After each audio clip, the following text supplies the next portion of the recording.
Welcome students, welcome to ज्ञान wisdom 2। ठीक है, ज्ञान विजडम 2। आज जो है हम बात करने वाले हैं HSLC का जो प्रीवियस ईयर क्वेश्चन था, यानी कि 2022 का जो हाफ ईयरली क्वेश्चन था बोर्ड की तरफ से, उसका सॉल्यूशन के बारे में। ठीक है, मैं आपको HSLC 2022 का जो पेपर है उसका सॉल्यूशन भी देने वाला हूँ। हम लोग धीरे धीरे करके बढ़ेंगे। फर्स्ट पार्ट में मैंने सिर्फ 20 MCQ जो था फर्स्ट वो हमने रखा है, फिर बाद में ग्रामर वगैरह भी हम डिस्कस करेंगे। ठीक है, अगर आप चैनल पे पहली बार आए हो तो क्या करना आपको पता है ना, वीडियो को लाइक कर देना, चैनल को सब्सक्राइब कर लेना और अपने दोस्तों के साथ में शेयर कर देना। ठीक है, आप चाहो तो हमारे ज्ञान विजडम का जो ग्रुप है HSLC वालों के लिए, उसको भी आप ज्वाइन कर सकते हो। ठीक है, सो डेट आपको कोई मटेरियल वगैरह वहाँ पर मिलते रहेगा। ओके, चलिए नेक्स्ट अब हम आ जाते हैं क्लास की तरफ। सो हाफ ईयरली का पेपर है, थोड़ा सा आपको विजिबल उतना अच्छा शायद नहीं आ रहा होगा, मैं एक बार देख लेता हूँ कैसा ये आ रहा है। चलो ठीक ठाक ही आ रहा है ना, आप लोगों के लिए ठीक ठाक आ रहा है। मैं बहुत ज़्यादा इसके नज़दीक हूँ तो मेरे लिए थोड़ा सा ये दिक्कत होगा पढ़ने में, तो मेरे पास मोबाइल में वो फाइल है, मैं उसको देख लूँगा जब भी जरूरत पड़ेगा।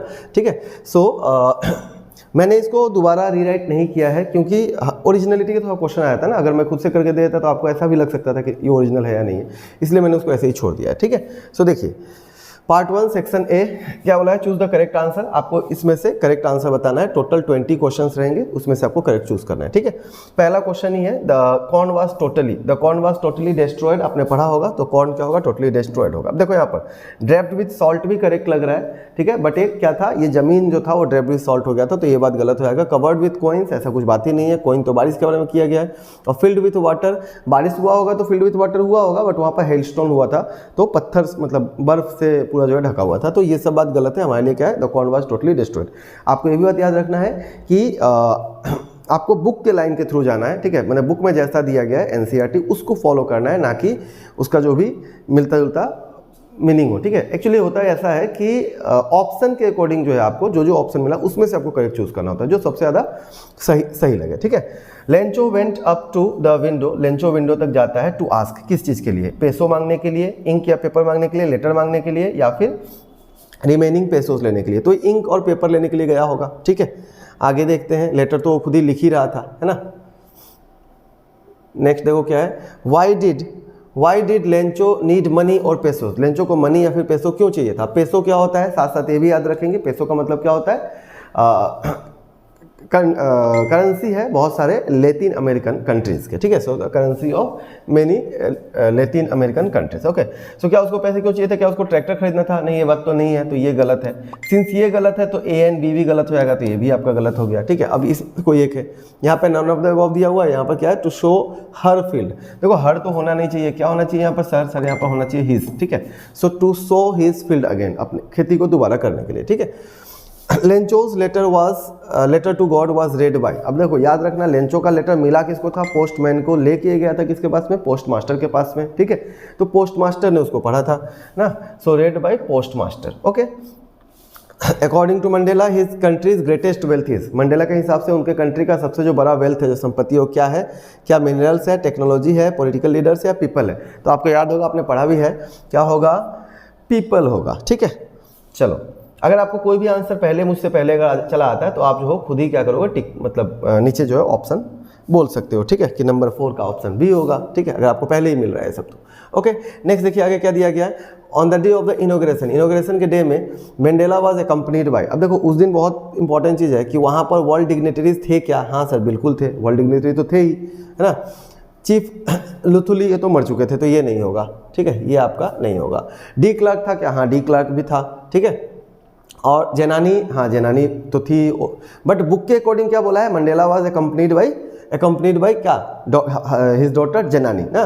सो मंडेला का जो डॉटर है जेनानी, उसके साथ वो थे, तो यहाँ पे आपका करेक्ट आंसर कौन सा होगा, डी नंबर। ओके, नेक्स्ट क्या है, South African jets, helicopters, troops carriers roared as spectacular array. ठीक है, अब देख के सारा ही सही लगता है, मुझे भी पहले लगा था कि डिस्प्ले ऑफ पावर करेक्ट होगा, बट अगर आप बुक को पढ़ोगे ध्यान से तो ये वाला आपका आंसर निकलता है। ठीक है, Nelson Mandela define the meaning of courage. क्या ये सेम पेपर ऐसा क्वेश्चन क्या हाफ ईयरली में आ सकता है इस बार, हाँ बिल्कुल आ सकता है। सेवा कई बार अपना क्वेश्चन रिपीट करता है। ठीक है, तो आपको ये जरूर देखना चाहिए। इसके अलावा मैं धीरे धीरे MCQ का, मैंने शायद लास्ट MCQ का भी दिया ही था, लेंचो का ही दिया था। ठीक है, तो आप जो हो वो भी वीडियो देखना, प्लस एक्सप्लेनेशन वगैरह भी मैंने बहुत पहले कर दिया है, कुछ 6-7 वीडियो होगा, तो आप जरूर उसको देख लेना। ठीक है, Nelson Mandela define the meaning of courage कैसे था, it was not absence of fear but Triumph over it. तो यहाँ पर देखो कैसे बोला है, ट्रियम्फ ओवर फियर, तो बिल्कुल करेक्ट बात है।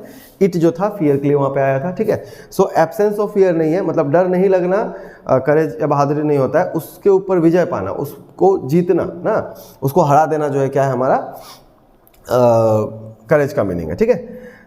नेक्स्ट है the climb to the dash hill, कौन से हिल के ऊपर चढ़ने से पैनोरामिक व्यू मिलता है entire misty landscape of the Coorg, ठीक है। सो ये क्या था आपका ब्रह्मागिरी, है ना। तो यहाँ पर हमें देख लेते हैं, देखो हिमालय का नाम नहीं है, नीलगिरी का नाम नहीं है, पर्वती का नाम नहीं है, तो हमारा क्या आंसर होगा, ब्रह्मागिरी ना। हमने अगर बुक को अगर अच्छा से पढ़ा है, जस्ट टेक्स्ट अगर रीडिंग भी आपने अच्छा से किया है, और MCQ के लिए मैं आपको हमेशा कहूँगा इंग्लिश तो अच्छा से रीड करो, रीड करोगे बहुत सारा चीज़ आपका क्लियर रहेगा।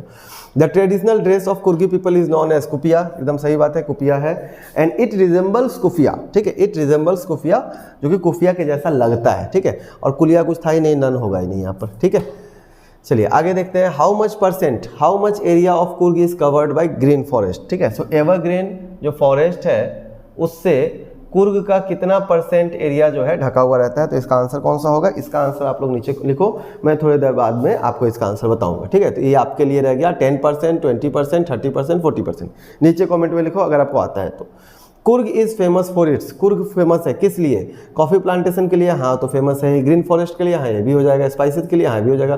तो सिंस से सभी सही हो रहा है तो इसलिए क्या हो जाएगा, ऑल ऑफ द अबव, ठीक है।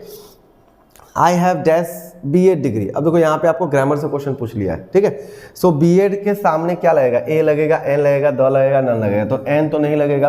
N कब लगता है, अगर वहीं पर क्या बोला होता है, M.Ed डिग्री बोला होता है, M लगा होता, या NCC होता है, एक्सरे होता, H से कोई वर्ड स्टार्ट हो रहा होता, ठीक है, S से कोई वर्ड स्टार्ट हो रहा होता, तो उसका क्या लगता, N लगता। बट यहाँ पर क्या लगेगा, आई have B.Ed degree from Guwahati university.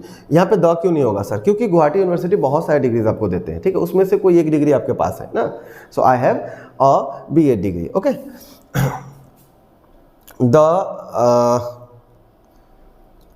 Even यहाँ पर देखा जाए तो ऐसा होना चाहिए, I have B.Ed degree from the Guwahati university, क्योंकि गुवाहाटी यूनिवर्सिटी के आगे द लगना चाहिए था।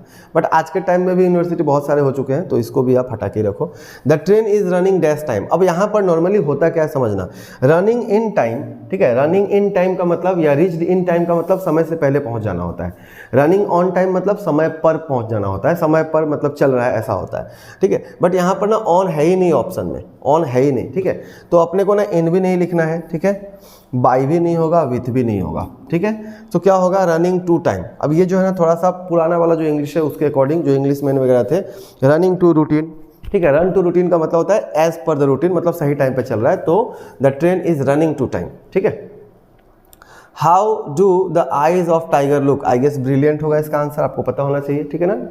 उसके अलावा क्या है, the tiger has velvet like pause, ठीक है। वेलवेट के जैसा क्या था, उसका पॉज था, ठीक है, मतलब पाँव के नीचे का जो एरिया था उसका बात किया गया है, ओके। नेक्स्ट देख लेते हैं, Amanda, what does Amanda want to do as an orphan, Amanda as an orphan क्या करना चाहती थी, walk freely in the street, सही बात है, वो वॉक करना चाहती थी। Play in dust with bare foot, हाँ ये भी सही बात है। Both A and B, none of the above, तो अभी आंसर अपना कौन सा हो जाएगा, बोथ A एंड B, क्योंकि A और B दोनों ही क्या है, करेक्ट आंसर है, ओके। नेक्स्ट क्या है, what is Amanda suffering from, Amanda को कौन सा बीमारी है। सो अमंडा को क्या, डैंड्रफ है, पिंपल है, एक्ने है, या फिर रैशेस है। तो हमें पता है कि अमंडा को क्या है, एक्ने है। अब देखो पिंपल और एक्ने में थोड़ा सा डिफरेंस होता है, आप एक बार गूगल करना, समझ में आ जाएगा। एक्ने बेसिकली एक कंडीशन होता है फेस का, और उससे होने वाला जो इफेक्ट है वो क्या है, पिंपल्स होता है, ठीक है। तो अपने को क्या लिखना है, एक्ने लिखना है, हालांकि ये दोनों ही हम लोग एक जैसा ही समझते हैं, ठीक है। A greedy man hankers dash money, hankers after money, hanker after, run after, look after, ठीक है, ये सब फिक्स प्रीपोजिशन है, आपको यूज करना है, ठीक है। So hanker after money, hanker after मतलब पैसे के पीछे भागते रहता है ना, पैसे का भूखा होता है, ऐसा बोल सकते हो। Pay attention dash what your teacher says, तो pay attention to what your teacher says, तो यहाँ पर टू कहीं पे है तो टू पे टिक लगा दो, ओके। सो हमारा 20 क्वेश्चन कंप्लीट हो गया। अब मैं आ जाता हूँ एक बार, वो जो क्वेश्चन आपको मैंने बताया था कितने % वाला था, तो इसका आंसर क्या होगा सर, इसका आंसर होगा 30%, ओके। चलो, सो एकदम शॉर्ट में हमने खत्म किया है बिना इधर उधर का बात किए हुए। सेबा HSLC के लिए ये आपका फर्स्ट पार्ट था 2022 पेपर का, आगे जाके और भी आएगा। अगर आप नए हो चैनल पर तो जरूर सब्सक्राइब करना, अच्छा लगा वीडियो को लाइक करना, नीचे कमेंट करना, और आगे आपको और ऐसा कोई चैप्टर है जो आपको चाहिए आप मुझे नीचे कमेंट करके बताना, ओके। अपने दोस्तों के साथ शेयर करना और हमारे ग्रुप को भी ज्वाइन करना। बाय बाय, मिलते हैं अगले क्लास में। Thank you and best of luck for your exam. है।